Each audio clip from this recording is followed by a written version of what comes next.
Hi, I'm Jason McAteer and you're watching the Redmen TV.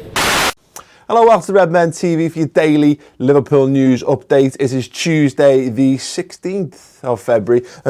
Three stories we're going to discuss today. We're going to discuss Mario Balotelli and the fact that he may have played his last game for AC Milan, which is not great news for me. Second piece of news we're going to discuss is Renato Sanchez, Benfica Portuguese midfield wonder kid being linked with Liverpool. And the last is Jordan Henderson talking about the hurt that Daniel Sturridge has felt emotionally this time because of the way that he's being perceived and what have you. So we'll start with Mario, basically because I want to get out the way.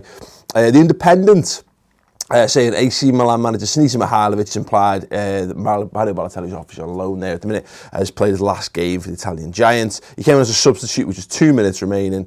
Mihajlovic was furious with Balotelli's lacklustre showing. Yeah, we should have scored a third goal and not risked at the end. It's also my fault, as those who don't sacrifice themselves for the team to the 94th minute will no longer set foot on the field. And you think, well, is he talking about Balotelli? It wasn't just Balotelli, he goes on to say. There were other 2 or 3 as well as him. They know who I'm talking about. I mean, we could speculate as to who they are, but I genuinely don't care. No great surprise to me, to you, to anybody who's ever seen Mario Balotelli play, that commitment is not really his, certainly not his middle name. I don't know what his middle name is. It's probably Duke or Brian or something. But no surprise there. The annoying thing is that if AC Milan don't want him, we've had so many bad experiences of sending players. I'm basically talking about Alberto Aquilani here. Let's just cut through it. Let's not hide my agenda here. Think about that Aquilani, decent player, kept loaning him back to Italy. Clubs were going, yeah, he's fine. Do we want to keep him permanently though? You know what? No, we're fine. And the problem we're potentially faced with is that I just don't want Mario Balotelli anywhere near our football club ever again. Seems like a nice fella.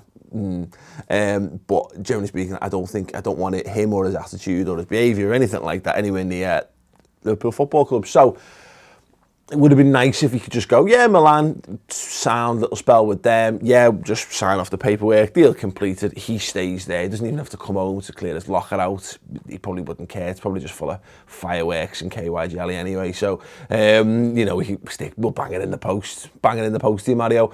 But no, it looks like now he's going to have to come back to Liverpool. He's going to show his face in pre-season. There's going to be a load of Balotelli fanboys all creaming the kecks at the possibility of maybe Klopp can get the best out of him. No, he can't. There is no best out of Mario Balotelli. He's a freak of nature who has moments of absolute inspiration, generally surrounded by just apathy and garbage. I'm so sorry if there are any Balotelli fanboys watching.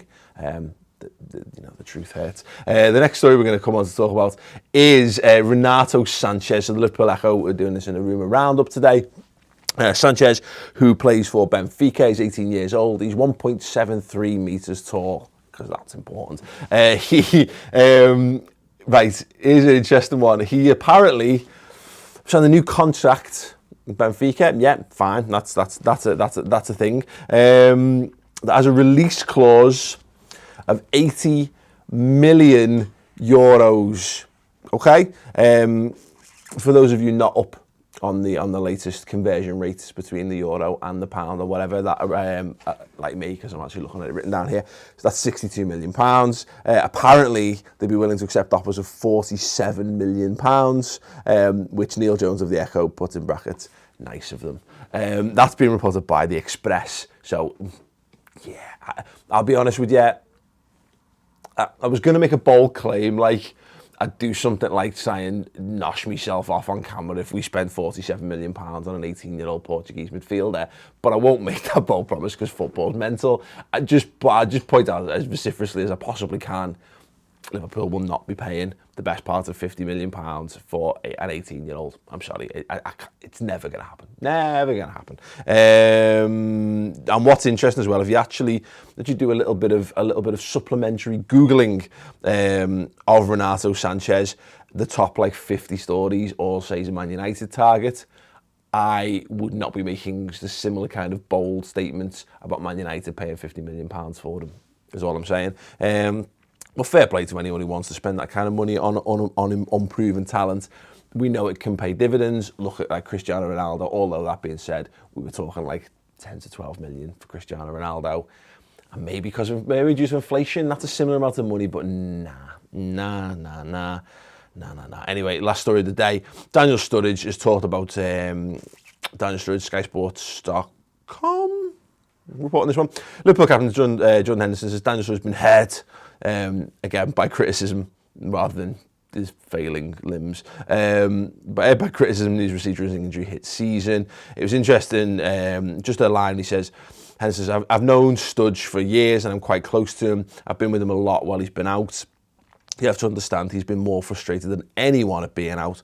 There's a lot that gets said about him outside of our group. I know it hurts him and I know it's hard for him to take. He is doing things to try and get back. He doesn't want to be injured. He's more annoyed than anyone that he isn't playing, but now he's back. He's got a smile on his face and he's been world class. He definitely gives us that fear factor back, which I fully agree with. And the worst thing about it is that he's absolutely spot on. And I agree, because I was chatting to a lad the other day. He said like, "Oh, I don't like him. Don't like Sturridge because I don't think he's got the right attitude and all that." I've never personally seen anything that suggests that. There's little things that come out. You had the Gerrard in his book saying something like, you know, he had to convince him to play in a game, and Klopp saying he needs to know what the difference in pain and real pain and all that stuff. So you know, people kind of get these hints and they build up this idea around him.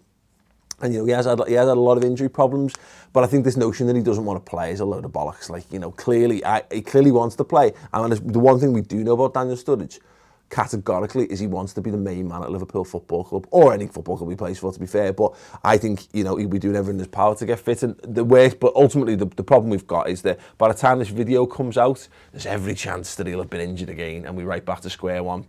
And I think so much of it, the criticism is not born of any reality. It's not born of anything concrete, anything we've experienced, you know, absolutely firsthand. It's just frustration. It's absolute frustration at knowing that if we had Daniel Sturridge on the pitch every single week, then, you know, ultimately we'd be a much better football club. We'd be a far more dangerous outfit, and we'd be much higher up the Premier League table. It's just simple. Have a goal scorer, score goals, win more football matches. And I think when you don't have that grasp and you don't have something that you can, none of us have got any control over what happens in football. So I think we like these little stories about players like not being right, because it feels like it's controllable. It feels like, whereas sometimes people are just unlucky with injuries. Chris Kirkland, as an example. So yeah, let us know your thoughts on any of that. Ultimately, I think, you know, chuffed that he's back. It was great to see him back. Great to see him back in the goals. Hopefully, even if we just have to manage him through the rest of the season, we can keep him fit between now and the end. And yeah, I think we'll have a terrific end to the season.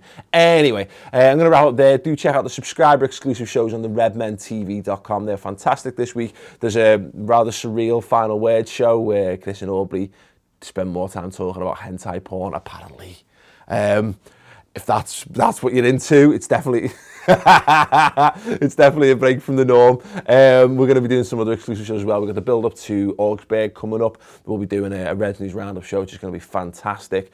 Do check all those out. We're doing 3 half an hour to an hour, generally around 45 minutes, exclusive shows every single week. So if you need some help getting through your Liverpool daily lives, you need some serious discussion. I say serious. You know, go to the redmentv.com, the home of all that good shit. It's completely free for a month, and it's just £2 a month after that. If you heard this all before, you should know it by now. Just go and do it. Make me happy and make yourself happy in the process. Give this video a thumbs up, and we're back tomorrow. At the Telegraph, the Express doesn't really fall into that category, but they're saying it nevertheless. So yeah, we talked a lot about Matip in the January transfer window. The rumours that he might have moved